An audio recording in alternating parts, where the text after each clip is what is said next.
मोहब्बत ला इलाहा इल्लल्लाह ला इलाहा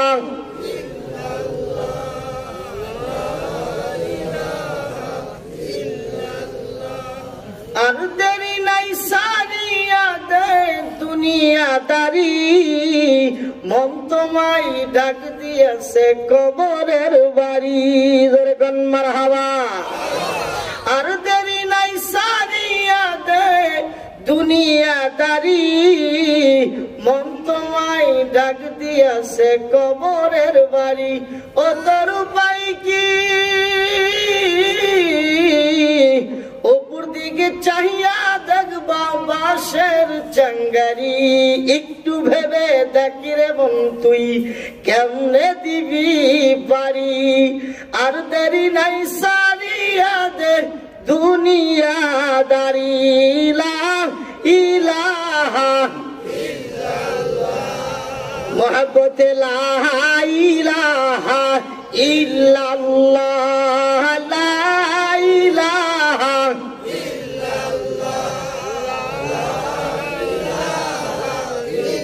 হইলে জিকির আল্লাহর নেক নাম জাহান্নামের আগুন হইবে হারাম মারহাবা হইলে জিকির আল্লাহর নেক নাম জাহান্নামের আগুন হইবে হারাম দূর হবে তোর মনের জ্বালা দূর হবে তোর মনের জ্বালা খুশি হবেন মোর আল্লাহ তাআলা লা ইলাহা ইল্লাল্লাহ মোহব্বত লা ইলাহা ইল্লাল্লাহ লা ইলাহা ইল্লাল্লাহ মারহাবা লা ইলাহা ইল্লাল্লাহ মাশাআল্লাহ লা ইলাহা ইল্লাল্লাহ মারহাবা লা ইলাহা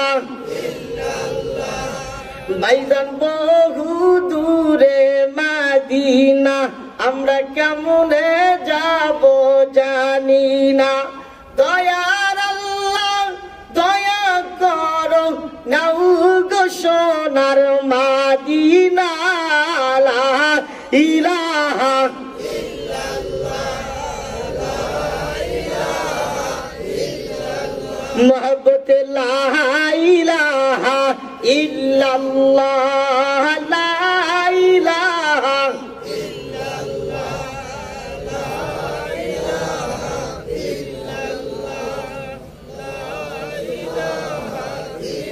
লা ইলাহা ইল্লাল্লাহু মুহাম্মাদুর রাসূলুল্লাহ সকলে মহব্বত পড়ুন সাল্লাল্লাহু আলাইহি ওয়াসাল্লাম আল্লাহ পাক রব্বে কারীম কোরআনের ভিতরে বলেন ওয়ালা নাবলুওয়ান্নাকুম বিশাইইম মিনাল খাউফি ওয়াল জু'i ওয়া নাকসিম মিনাল আমওয়ালি ওয়াল আনফুসি ওয়াস সামারাত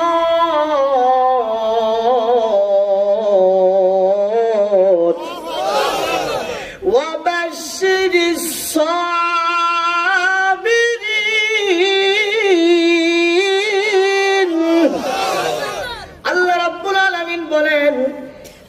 এই আয়াতে কারিমার তরজমা রব্বে কারীম বলেন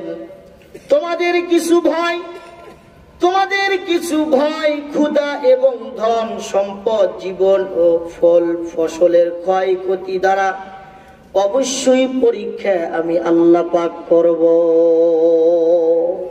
আল্লাহ পাক কি বললেন বান্দা আমি তোমাদেরকে ক্ষুধার্ত দিয়ে তোমাদেরকে ফসল দিয়ে তোমাদেরকে সম্পত্তি দিয়ে তোমাদেরকে বালা মুসিবত দিয়ে আমি রব্বে কারীম তোমাদেরকে পরীক্ষা করব এরপর রব্বে কারীম বলেন ওয়াবাশশিরিস সাবিরিন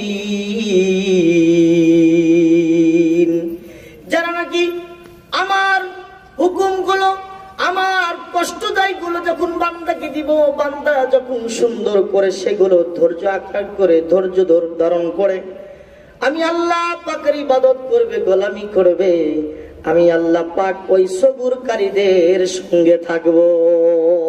চিল্লাকান সুবহানাল্লাহ।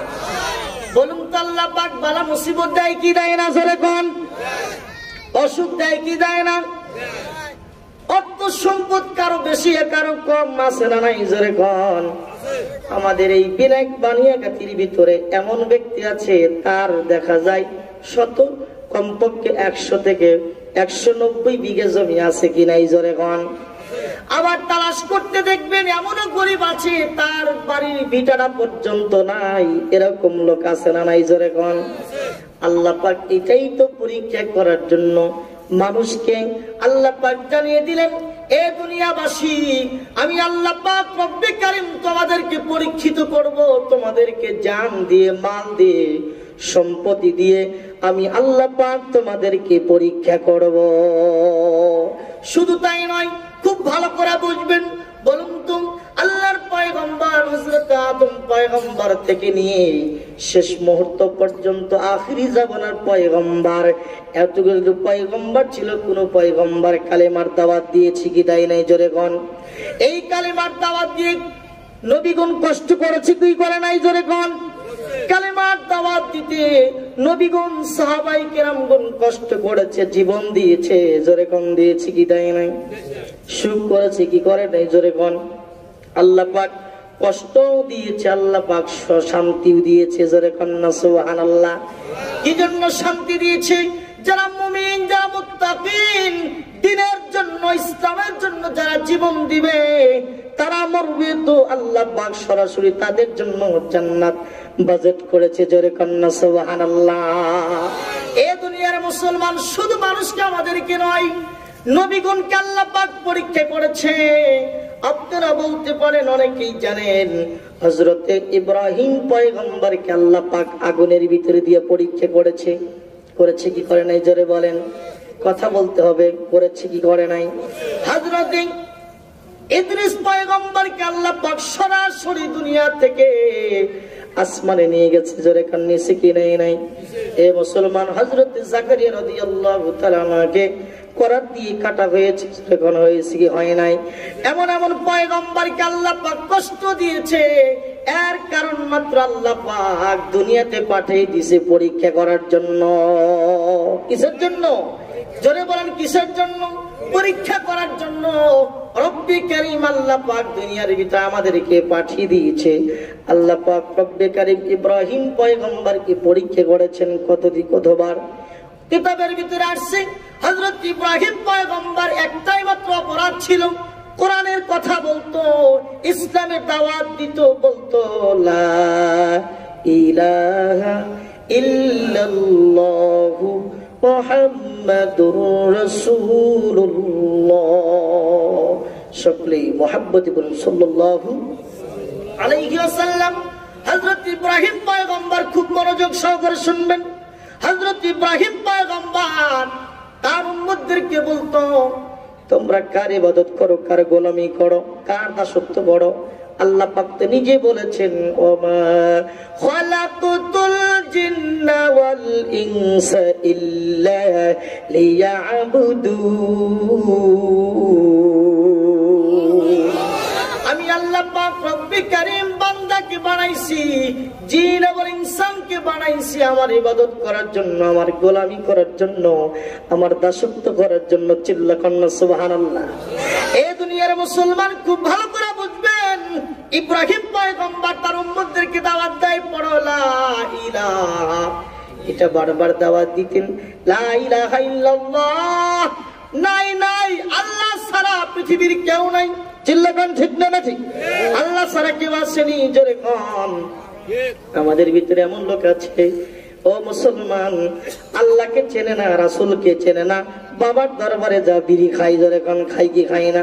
গাঁজা খাই, বিড়ি খাই, ইয়াবা খাই, যত রকমের বাবা আছে। চিল্লাকান ঠিক না?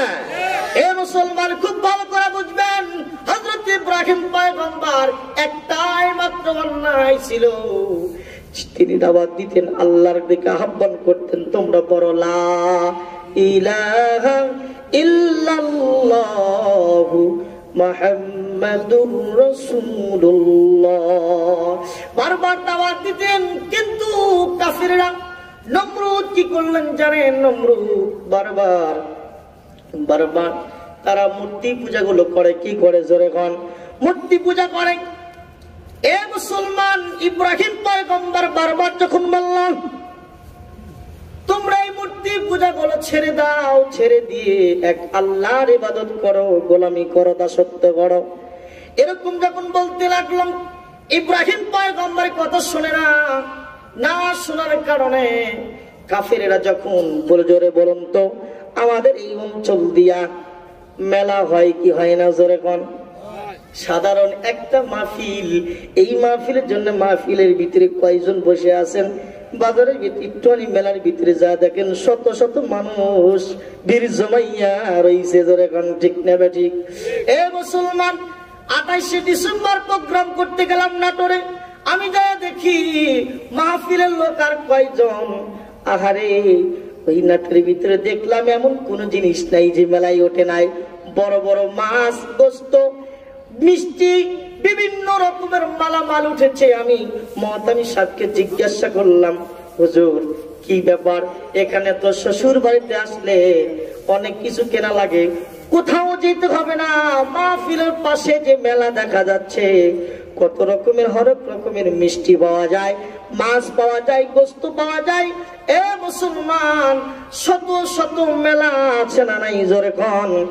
একটু মনোযোগ সহকারে শুনবেন। কাফেরেরা মেলায় গেছে পুতুল গুলো বিক্রি করার জন্য। পুতুল চেনেন আপনারা? ছোটবেলায় এই পুতুল গুলো বিক্রি করার জন্য মেলায় নিয়ে গেছে। খুব ভালো করে বুঝবেন, ইব্রাহিম পয়গম্বর টেনশনের মধ্যে পড়ে গেল। আরে, এদেরকে বারবার বললাম তোমরা এই মূর্তির পূজা করো না, মূর্তির গোলামি করো না, এই মূর্তি তোমাদের কোনো উপকার আসবে না, কোনো কথা বলতে পারবে না, তোমাদের কোনো কাজই করতে পারবে না। তোমরা কার গোলামি করো, কার দাসত্ব করো না, এর করা যাবে না, এর তো কিছুতেই মানে না। সবাই যখন মেলায় চলে যায়, ইব্রাহিম পয়গম্বর ঘরের ভিতরে প্রবেশ করলেন। মূর্তি গুলো একটা না, দুইটা না, 360টি মূর্তি ছিল। জোরে কোন? কয়টি মূর্তি ছিল? 360টি মূর্তি ছিল।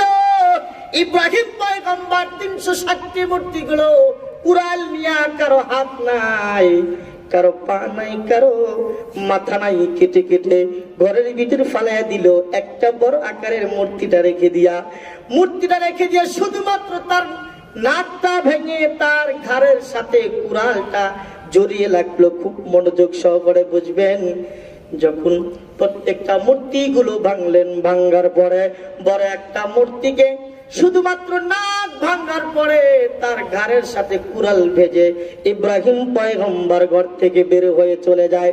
পরের দিন সকালবেলা কাফিররা যখন তাদের প্রভুকে মানার জন্য, তাকে মানার জন্য কাফিররা যখন চলে গেলেন, ঘরের ভিতরে প্রবেশ করলেন, যে এদেরকে আমরা মূর্তিগুলোকে কি করবে? জোরে কোন? পূজা করবে, বিভিন্ন রকমের কীর্তন পাঠ করবে। যা দেখে কারো হাত নাই, কারো পা নাই, কারো মাথা নাই। আর ইতিহাস একজন আরেকজনকে বলতে লাগলো, আরে তোদের কারণে আজকে আমাদের প্রভুর কারো পা নাই, কারো মাথা নাই। জোরে কোন? আমাদের প্রভুর পাও আছে না, মাথা আছে? জোরে কোন? জোরে কোন? এ দুনিয়ার মুসলমান, খুব ভালো করে বুঝবেন। ইব্রাহিম পয়গম্বর সমস্ত যখন শেষ করে দেওয়ার পরে চলে আসলেন, কাফিরা যা দেখলেন কঠিন দৃশ্য হয়ে গেছে। আহারে, কারো মাথা নাই, কারো পা নাই, কারো হাত নাই, কারো এক একটা জায়গায় এক একটা জিনিস পড়ে আছে। আর একজন আরেকজনকে বলে, আহারে আমাদের অবহেলার কারণে আমাদের প্রভুর হাত নাই, প্রভুর পা নাই, প্রভুর মাথা নাই, আমাদের আজকে অবহেলার কারণে আমাদের প্রভুর এই দশা হয়ে গেছে। চিল্লাকান নাউজুবিল্লাহ। এ দুনিয়ার মুসলমান, হযরত ইব্রাহিম পয়গম্বর একটাই বলেন, লা ইলাহা ইল্লাল্লাহ, আল্লাহ ছাড়া নাই, নাই কেউ নাই, নাই নাই কেউ নাই। কাফিররা বলে, এই কাজ কে করতে পারে, কে করতে পারে? একজন আরেকজনকে বলে, এই কাজটা মনে হয় আমাদের এখানের ভিতরে, আমাদের এই জায়গার ভিতরে একজন ব্যক্তির জবান থেকে শুনেছি, তার নাম হইল ইব্রাহিম। দুনিয়ার মুসলমান, ইব্রাহিম পয়গম্বরকে ডাকা হলো। একটু মনোযোগ সহকারে শুনবেন। ইব্রাহিম পয়গম্বরকে যখন ডাকা হলো, ইব্রাহিম পয়গম্বরকে প্রশ্ন করলেন, এই ইব্রাহিম, আমাদের এই মূর্তিগুলো এরকম কে করেছে তুমি কি জানো? ইব্রাহিম পয়গম্বর ডাক দিয়ে কয়, এই তো দেখেন না, আপনাদের বড় একটা মূর্তি দাঁড়িয়ে আছে, তার শুধুমাত্র নাকটা ভেঙে গেছে, বড় একটা কুড়াল ভাইয়া দাঁড়িয়ে গেছে, ওনাকে জিজ্ঞাসা করতে পারেন না? কাফিররা যখন তাদের তার বড় মুরিদকে চলে গেছে, ডাক দেখা, ইব্রাহিম তুমি তো জানো এই মূর্তি কথা বলতে পারে না, তাহলে কেমনে তাকে প্রশ্ন করব? ইব্রাহিম পয়গম্বর ডাক দেখায়, এ কাফিররা, আল্লাহর বান্দা যারা কথা বলতে পারে না, যারা নিজেকে নিজে বাঁচাইতে পারে না, তারা কেমনে কইরা খোদা হয়? চিল্লা কোন ঠিক কিনা? তারা কেমনে করে খোদা বলো? ইব্রাহিম পয়গম্বরের কথা শুই না ফেরাউন, ইব্রাহিমের কথা শুই না নমরুদ আটাশ হয়ে গেছে। এই কাজ ইব্রাহিম ছাড়া কেউ করতে পারে না। যেরকম ঠিক কিনা? টেনশনের মধ্যে পড়ে গেল। এই কাজ অবশ্যই ইব্রাহিম করেছে। ইব্রাহিম পয়গম্বর ডাক দেখায়, এ আল্লাহর বান্দা, আপনি যে মূর্তিকে জিজ্ঞাসা করেন না, ডাক দিয়া কয়, আমাদের মূর্তিগুলো কথা বলতে পারে না, তুমি তো জানো, তুমি কেন বারবার বলো কথা বলার জন্য? তুমি তো জানো এরা কথা বলতে পারে না। এ দুনিয়ার মুসলমান, ইব্রাহিম পয়গম্বর ডাক দিয়ে কয়, যারা কথা বলতে পারে না, নিজের জীবন নিজে বাঁচাইতে পারে না, সে কোনোদিন খোদা হতে পারে না। যেরকম ঠিক কিনা? মুসলমান ভাইরা রে আমার, কাফির রেগে গেল। রেগে যাওয়ার পর টেনশনের মধ্যে পড়ে গেল। বলুন তো, মানুষ যখন রেগে যায়, সামনাসামনি যখন পারে না, যখন বলুন তো সামনাসামনি কথাতে যখন না পারে, তখন কিন্তু ভিতর দিয়ে শয়তান কি করে, জোরে কান করে কি করে না? আমাদের বাংলাদেশে কিছু লোক আছে, যখন দেখবেন সামনাসামনি কোনো জিনিস করতে পারে না, পিছন দিয়ে সুই মারে। যারা গান ঠিক না ঠিক, পিছন দিয়ে গুতা মারে, কিভাবে সমাজটাকে নষ্ট করা যায়, কিভাবে এই ভালো কাজগুলো নষ্ট করা যায়। যারা গান ঠিক না ঠিকই, যারা গান ঠিক না ঠিক, এরকম আমাদের সমাজেও আছে।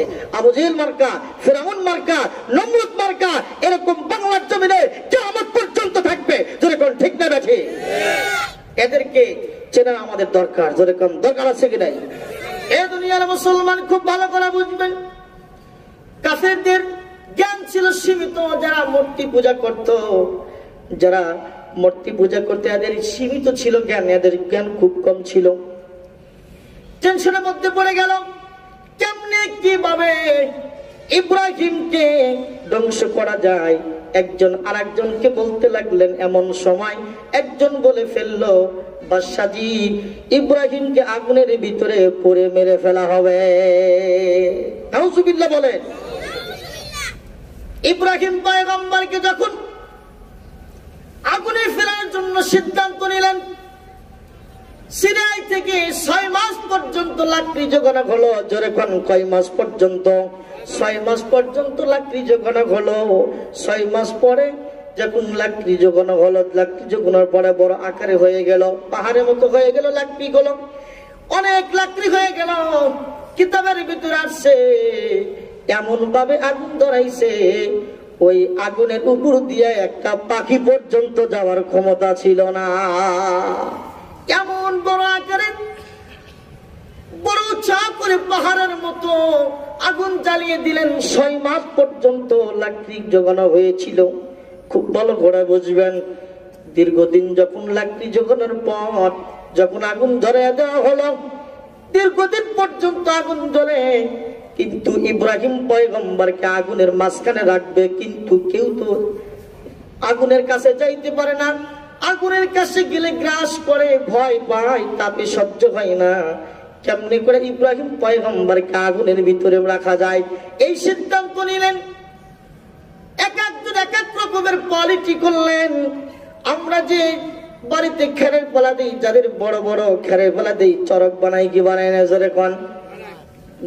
বিশাল আকারে বাঁশের আগাতে, বাঁশের আগায় দড়ি বেঁধে সুন্দর করে, ওর সাথে ছোট ছোট করে আটি বেঁধে দেয়, আর উপরে খেরের পালার উপর যায়। জোরে কোন? যায় কি যায় না?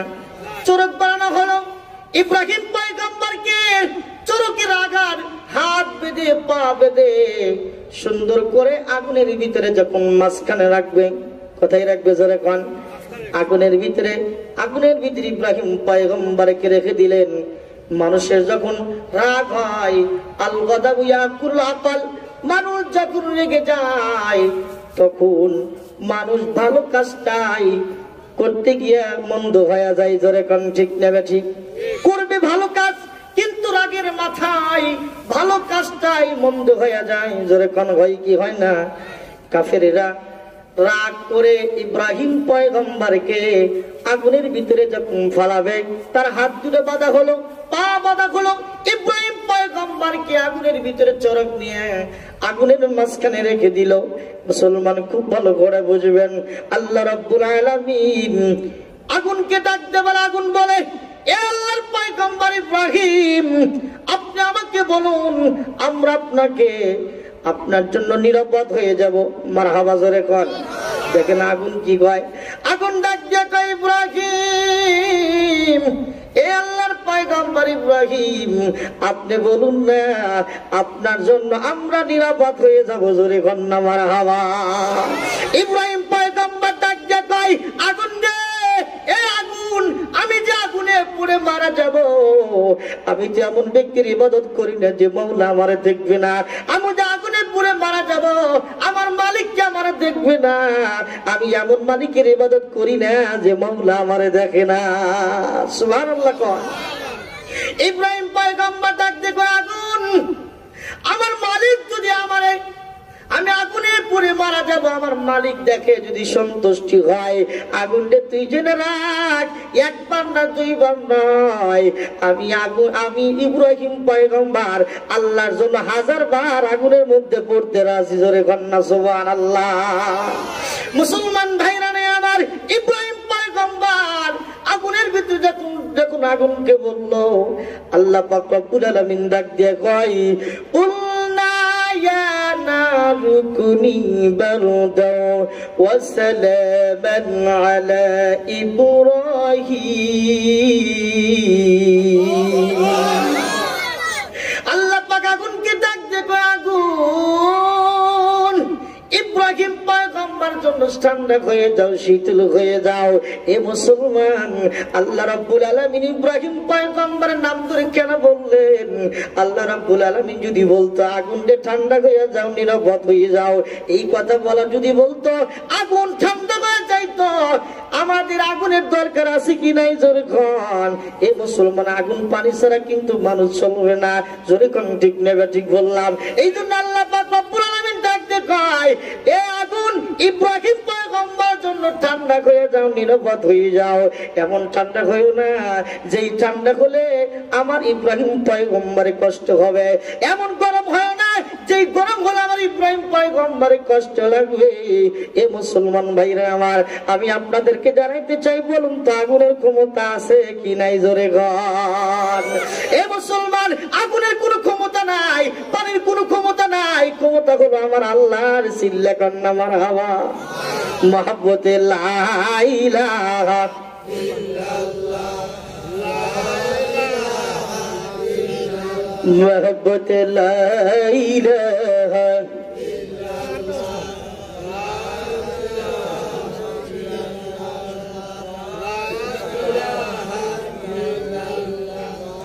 محبت لا إله إلا الله لا إله إلا الله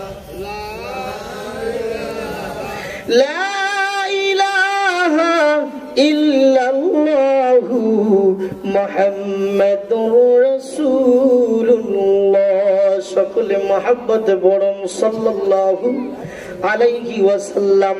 মুসলমান ভাইরা আমার, আল্লাহ রাব্বুল আলামিন আগুনকে ডাক দেখো, আগুন রে, এই আগুন ইব্রাহিম পয়গম্বরের জন্য ঠান্ডা হয়ে যাও, শীতল হয়ে যাও। এ দুনিয়ার মুসলমান, একটু মনোযোগ সহকারে শুনবেন। আল্লাহর পয়গম্বরকে যখন আগুনের ভিতরে দেয়, আগুনের ভিতরে 1 দিন নয় 2 দিন নয় 40 দিন পর্যন্ত আগুনের ভিতরে ছিল।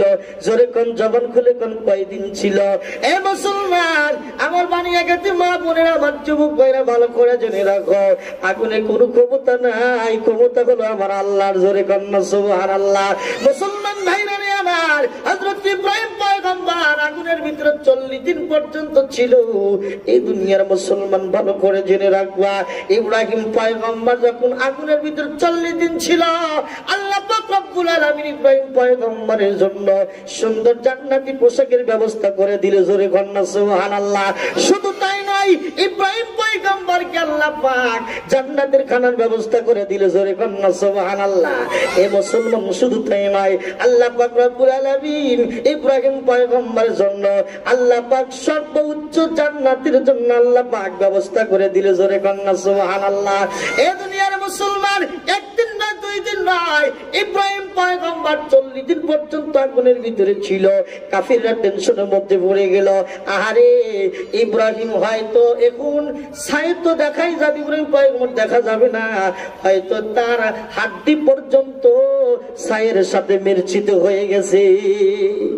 শয়তানের কাজ হলো সব শয়তান কি করা। ঠিক না ঠিক? টেনশনের মধ্যে পড়ে গেল। কাফিররা ডাক দিয়ে কই, চলো যাই। ইব্রাহিম পয়গম্বরের আগুনের ভিতরে যে ফালানো হয়েছে, দেখা যায় উনি বেঁচে আছে না মারা গেছে, হয়তো তার কিছুই দেখা যাবে না। এ মুসলমান, ভালো করে জেনে রাখবা, একের পর এক সবাই যখন চলে আসলো দেখার জন্য, কঠিন ইতিহাস ধরে কোন ঠিক কিনা, সবাই দেখার জন্য চলে আসলো। আহারে, একটু মনোযোগ সহকারে শুনবেন। ইব্রাহিম পয়গম্বর, তার তো শরীর পুরা দূরের কথা, আল্লাহর কসম খায়া বলি, কিতাবের ভিতরে লেখেন একটা পশম পর্যন্ত আগুনে জ্বলে নাই। জোরে কন্যা সুবহানাল্লাহ। ইব্রাহিম পয়গম্বর ডাক দিয়ে কয়, আল্লাহ রাব্বুল আলামিনকে ডাক দিয়ে কয়, ওয়া ক্বালা ইন্নী যাহিবুন ইলা রাব্বি সায়াহদি।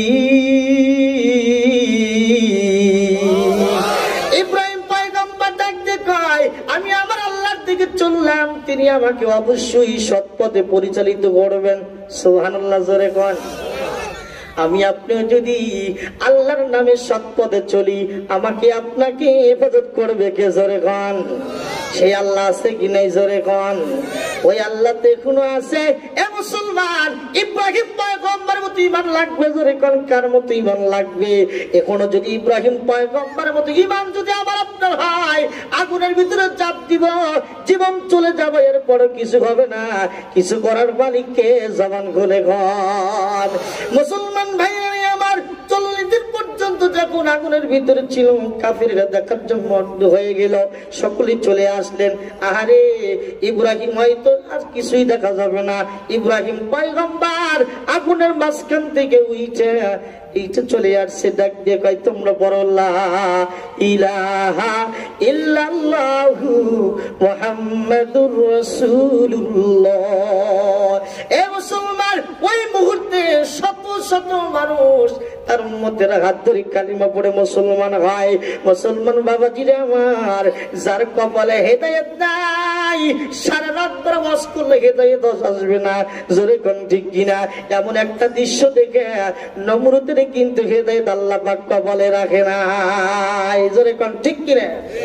এ মুসলমান, খুব মনোযোগ সহকারে বুঝবেন, ইব্রাহিম পয়গম্বরকে আল্লাহ পাক রব্বুল আলামিন জাতির পিতা বলে ঘোষণা করলেন, মিল্লাত আবিকুম ইব্রাহিম। এ দুনিয়ার মুসলমান, আমাদের জাতি পিতার নাম কি? জোরে কোন। একটু জোরে কোন। আর কি ভয় আছে?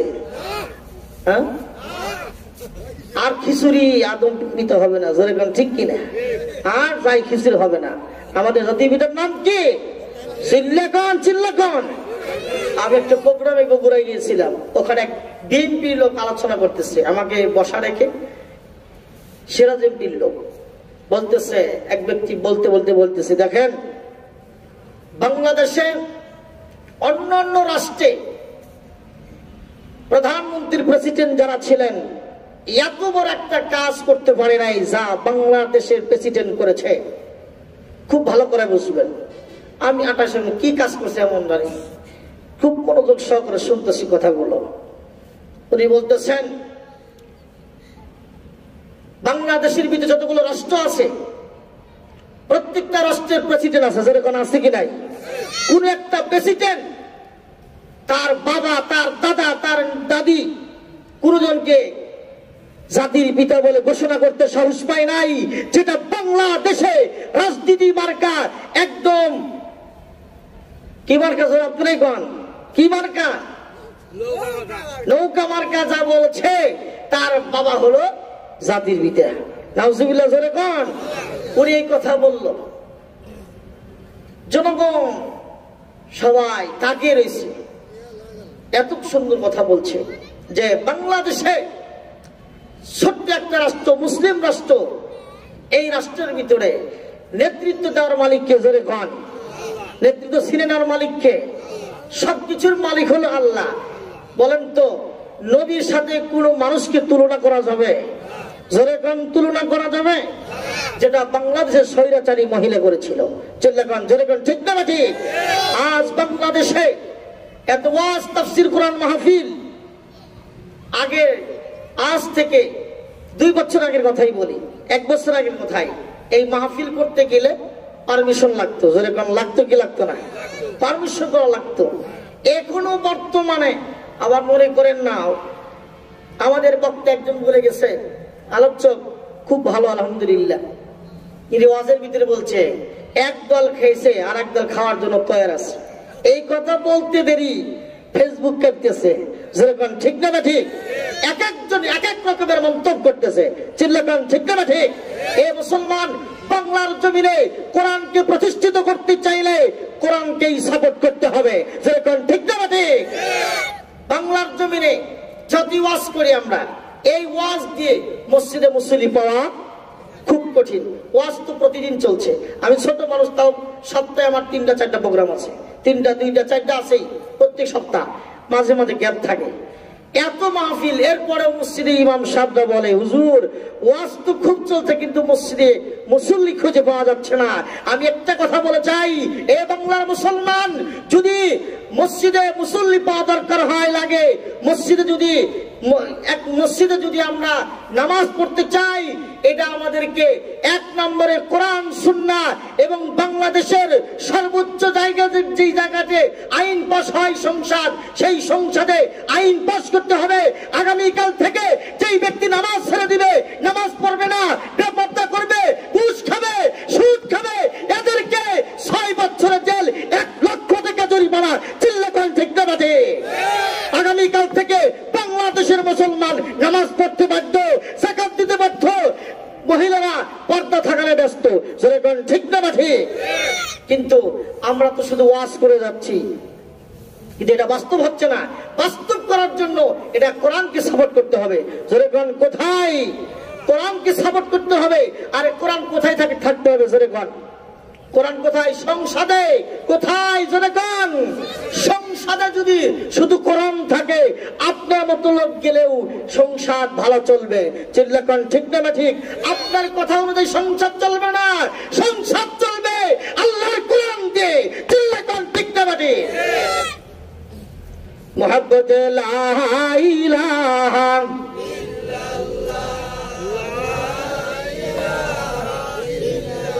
ও লা ইলাহা ইল্লাল্লাহ, লা ইলাহা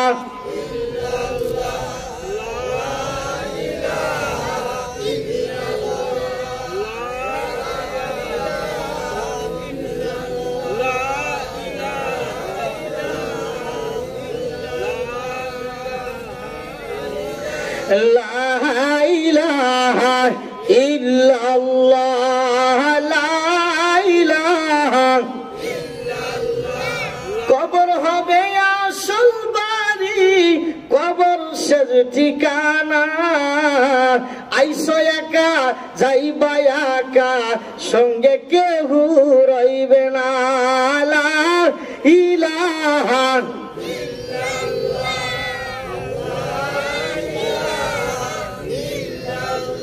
ও লা ইলাহা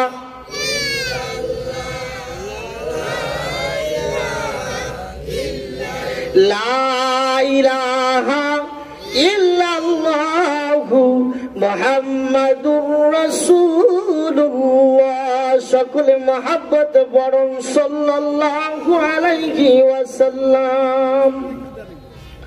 খুব মনোযোগ সহকারে একটা কথা শোনেন। আমরা এখানে আসছি কোন উদ্দেশ্যে? জোরে কোন উদ্দেশ্য ঠিক করেন আগে। উদ্দেশ্য কি? উদ্দেশ্য হলো আমাদের আপন আত্মীয় স্বজন যারা মারা গেছে এদের রুহের মাগফিরাতের জন্য দোয়া আনতে যাবো। ঠিক না ঠিক না? অন্য কোনো উদ্দেশ্য আছে?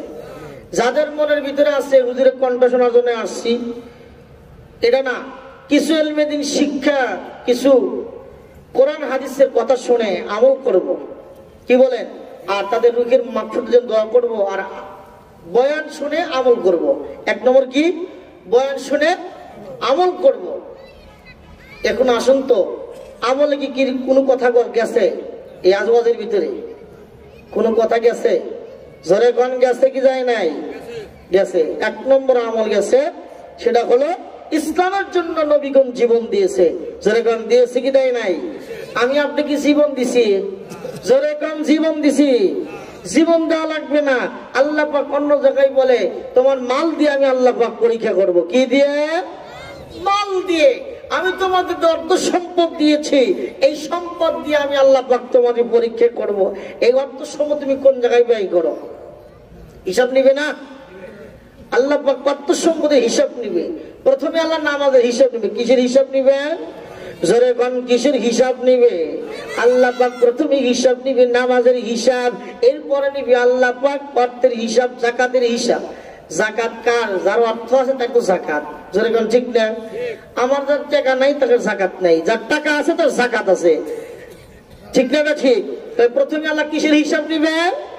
আল্লাহ পাক প্রথমে যাকাতের, প্রথমে নামাজের হিসাব নিবে, এরপরে 2 নম্বর কিসের হিসাব? জোরে কোন 2 নম্বর হিসাব হলো আল্লাহ পাক মালের হিসাব নিবে, যাকাতের হিসাব নিবে।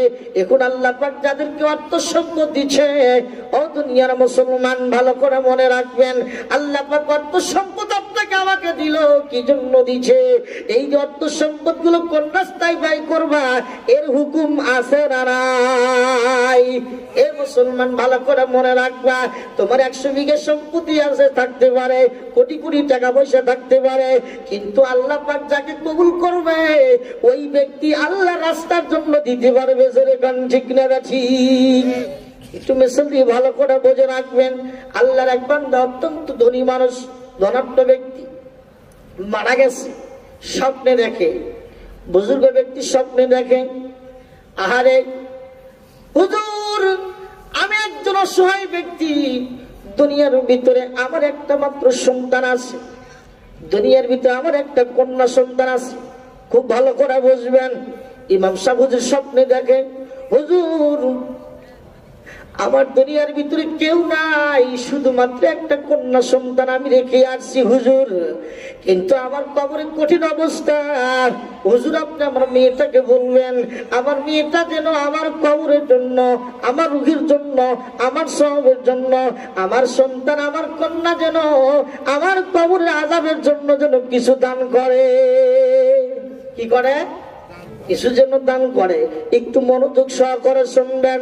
আল্লাহর ওলি যখন ঘুম থেকে জাগ্রত হইয়া যায়, আহারে ওই মহিলা কোথায় খুঁজে পাবে? আহারে হাঁটতে হাঁটতে এক সময় দেখে একটা বাজার দেখা যায়, মনে করেন নলকার একটা বাজার। এই বাজার ভিতরে জিজ্ঞাসা করছে এই এলাকার ভিতরে কোন ব্যক্তি মারা গেছে 2 দিন পূর্বে? বলে ওই তো আমার বাড়িতে মারা গেছে। বলে তার কি কোনো ছেলে মেয়ে আছে? বলে তার একটা মাত্র কন্যা সন্তান, তাও তো ভালো না, কন্যা সন্তানটা বাজারি মিয়া। এই মুসলমান ভালো করে জেনে রাখবেন। আল্লাহর বান্দা ডাক দিয়ে কয় তাকে কোথায় গেলে খুঁজে পাওয়া যাবে? এ মুসলমান ডাক দিয়ে কয় ওই যে আমাদের বাড়ির নিকটে একটা পুকুর আছে, ওই পুকুরের পাশে তিনি গোসল করে, ওই পুকুরের ভিতরে খেলা করে। আল্লাহর বান্দা যুবক চলে যায়, চোখের পানি ছেড়ে দিয়ে ডাক দিয়ে কয় এ আল্লাহর বান্দি তোমার বাবা কতদিন ধরে মারা গেছে? ডাক দিয়ে কয় আল্লাহর বান্দি চোখের পানি ছেড়ে ডাক দিয়ে কয় আমার বাবা তো 2 দিন পূর্বে দুনিয়া ছেড়ে চলে গেছে, আপনি কি জন্য আসছেন? আল্লাহর বান্দা ওলি ডাক দিয়ে কয় এ আল্লাহর বান্দি তোমার বাবাকে আমি স্বপ্নে দেখলাম, তোমার বাবার কঠিন অবস্থা, তোমার বাবা বলছে তোমার বাবার রুহের মাগফিরাতের জন্য কিছু দান করো। এই মহিলা ডাক দিয়ে কয়, টিটকারি করে বলে, আমার তো কোনো অর্থ সম্পদ নাই, আমি কি দিব? এক চুল পানি দিছে। কি দিছে? এক চুল পানি ছিটে দিছে। এ মুসলমান ভাইরা রে আমার, বুজুর্গ যখন বাড়িতে চলে যায়, আবার পরের দিন স্বপ্নে দেখে আল্লাহর বান্দা ডাক দিয়ে কয়, একটু মনোযোগ সহকারে শুনবেন, ডাক দেখো আল্লাহর ওলি, আল্লাহ আমাকে মাফ করে দিছে। জোরে কন্যা মারহাবা। কত কিছু কি দান করছে, এখন কিছু কিন্তু দান করে নাই, কিন্তু ওলি ডাক দিয়ে আপনার কি কেমনে মাফ করে দিল? আপনার কন্যা তো কোনো জিনিস দান করে নাই, শুধুমাত্র পানি হেসা দিছে, কেমনি করে আপনি মাফ পাইলেন?